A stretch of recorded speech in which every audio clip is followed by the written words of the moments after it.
नमस्ते। लंदन में उपस्थित सभी मानवता प्रेमी भाइयों और बहनों,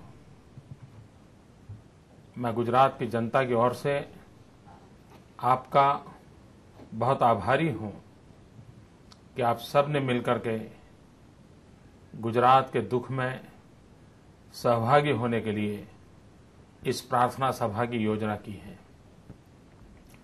मेरे मित्र बैरी गार्डनर, श्री मनोज लाडवा और वहां के सभी वरिष्ठ मानवता प्रेमी भाइयों बहनों का भी मैं हृदय से धन्यवाद करता हूं।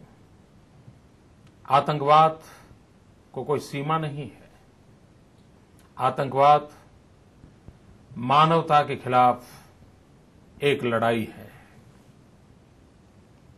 आतंकवाद ये मानवता का दुश्मन है और जो मानवतावादी लोग हैं उन सभी शक्तियों को एकत्र होने की आवश्यकता है। वो गोले हैं, काले हैं, ब्राउन है, वे इस संप्रदाय के हैं, उस संप्रदाय के हैं। हमने सब चीजों से ऊपर उठ करके मानवता की लड़ाई लड़नी होगी और जब हम मानवता की लड़ाई लड़ने के लिए कृत संकल्प होंगे तभी आतंकवाद को परास्त किया जा सकता है। आतंकवाद के खिलाफ की लड़ाई सिलेक्टिव नहीं हो सकती। एक देश का आतंकवाद हमें मंजूर और दूसरे देश का आतंकवाद मंजूर नहीं, तब तो आतंकवाद इस परिस्थिति का भरपूर फायदा उठाएगा। आतंकवाद के प्रति जीरो टॉलरेंस चाहिए। जहां तक गुजरात सरकार का सवाल है, मानवता की रक्षा के लिए जीरो टॉलरेंस के साथ हम आतंकवाद के साथ लड़ाई लड़ने के लिए कृत संकल्प हैं। We are ready to fight against the terrorism. और गुजरात ने करके दिखाया। अक्षरधाम में आतंकवादी आए थे, उसकी जड़ों तक हम गए और न्याय तंत्र के माध्यम से न्याय के तराजू में तोल करके उस आतंकवादी घटना के साथ जुड़े हुए लोगों को फांसी की सजा दिलवाने में हम सफल हो गए। पिछले दिनों जो गुजरात में आतंकवाद की घटना घटी, उस आतंकवाद की घटना में भी हम जड़ों तक गए और छोटे मोटे लोगों नहीं, उनके मास्टरमाइंड को पकड़ा है। और इतना ही नहीं, सिर्फ गुजरात की आतंकवादी घटनाएं नहीं, देश भर में जो घटनाएं घटी हैं पिछले 5 साल में, उसकी जड़ों तक जाने के रास्ते भी खोज के निकाल दिए हैं। मुझे विश्वास है कि पुलिस उसके कार्य को अभिनंदन करना चाहिए। गुजरात के पुलिस ने देश को एक नई दिशा दी है।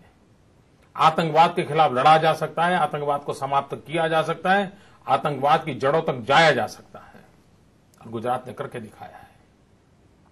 मैं कुछ कठिनाइयां महसूस जरूर करता हूं। गुजरात की असेंबली ने 2 बार आतंकवाद के खिलाफ लड़ने के लिए गुजकोक का कानून पारित किया है, लेकिन राजनीतिक कारणों से भारत सरकार ने उसको मंजूरी नहीं दी है। वो अटका पड़ा हुआ है। वो ना भी नहीं कहते, हां भी नहीं कहते। ये बड़े दुर्भाग्य की स्थिति है। 4 साल से फाइल पड़ी हुई है। आतंकवादियों का मनोबल इसके कारण बढ़ता है। मैं विश्व में फैले हुए मेरे भाइयों बहनों को, मानवतावादी सभी शक्तियों को अनुरोध करता हूं कि आप भारत के प्रधानमंत्री को ईमेल करें, भारत के प्रधानमंत्री को कहें कि गुजकोक के कानून को मंजूरी दें, गुजरात के कानून को पारित करें और तत्काल हिंदुस्तान के अंदर आतंकवाद के खिलाफ लड़ने का एक माहौल बनाने का नेतृत्व करें। ये राजनीतिक लड़ाई नहीं है, ये मानवता की लड़ाई है। ये कुर्सी का खेल नहीं है, निर्दोषों की जिंदगी का सवाल है और इसीलिए इस लड़ाई को हमको लड़ना है। भाइयों बहनों, जब मैं विश्व में किसी देश के नागरिकों के साथ बात कर रहा हूं तो मैं और भी एक बात बताना चाहता हूं। इस युग में हमें 2 प्रकार की लड़ाई लड़नी है। एक ग्लोबल टेररिज्म और दूसरा ग्लोबल वार्मिंग। भारत ने उसका नेतृत्व करना चाहिए। गुजरात आज कोशिश कर रहा है ग्लोबल वार्मिंग के खिलाफ भी लड़ाई लड़ने के लिए। हम एनवायरमेंट फ्रेंडली विकास चाहते हैं। हम आने वाली पीढ़ियों की सुरक्षा हो, उस प्रकार के रिसोर्सेज को डेवलप करना चाहते हैं। एक्सप्लॉइटेशन ऑफ द नेचर, ये हमारा रास्ता नहीं है। मिल्किंग ऑफ नेचर, इसी रास्ते पर हमें आगे बढ़ना है। गुजरात ग्लोबल टेररिज्म के खिलाफ, ग्लोबल वार्मिंग के खिलाफ लड़ना चाहता है। आपकी ये प्रार्थना जो लोग पीड़ित हैं उनके प्रति श्रद्धाभाव तो व्यक्त करेगी, लेकिन आपका ये प्रयास हमें एक नई ताकत देगा, हमें नया विश्वास देगा।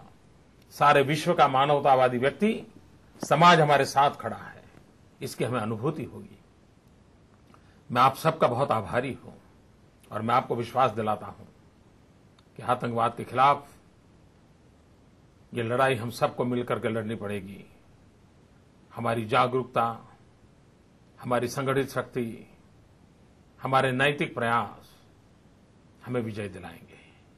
विजय के विश्वास के साथ मानवतावादी शक्तियों को मैं आह्वान करता हूं, आओ हम आगे बढ़ें और विजयी होकर रहेंगे।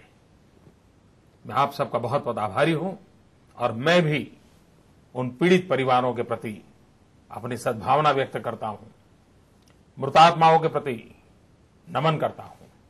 बहुत बहुत धन्यवाद। जय जय गरवी गुजरात। बहुत बहुत धन्यवाद।